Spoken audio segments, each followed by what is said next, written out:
حدیث کې داسې راځي بعضو علماو کمزوری کړی دی او بعضو ته حسن وایي چې اذا وقع الرجل، دا امام ترمذي او ابو داود راوړی، اذا وقع الرجل باهله وهي حائض، چې کله یو سړی د خپلې ښځې سره کوروالی وکړي او هغه د حیض په بیمارۍ کې، فلیتصدق بنصف دینار، نو دی به صدقه ورکوي نیم دینار. د عبدالله بن عباس روایت ته امام ترمذي کې وضاحت داسې دی، وی که وینه سری فدینار او که وینه زیړی فنصف دینار، بیا نیم دینار دی. وینه سری دینار چې نیمه زیړی وینه بیا نیم دینار. ولې؟ ځکه چې وینه سره ده د اولنۍ ورځې دي، نو نږدې ورځو کې د شهوت پوره کړی ده او دومره صبر دی نه کوي، نو جرمانه ګټه ده، یو دینار به ورکوي.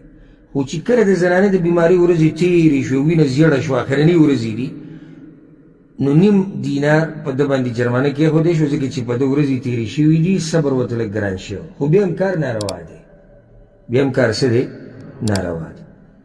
او ځکه بعضو علماو دا حدیث صحیح کړی او دا جرمانه به ورکې. اوس سوال دی چې د دینار نه څه حساب نن سبا جوړېږي؟ دا دینار دغه کویتي دینار نه دی او نه د بحرین دینار دی او نه د بل ځای. دا دینار هغه دی کوم چې د رسول صلی الله علیه وسلم په وخت کې. نو لنډ حساب به یې راته ووایو چې دینار چې دی دا څه د پاسه 4 ګرامه سره زر دي. دینار یو تقریبا پاو باندې 4 ګرامه سره زر ته جوړېږي. نو بیا نیم دینار سره پاسه 2 ګرامه شو.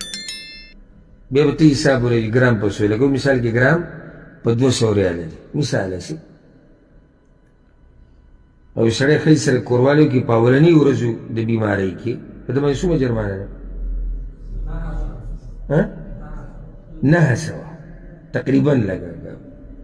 ځکه چې داسې زه د خپل طرف د سرو ریټ به ته معلوم کړي.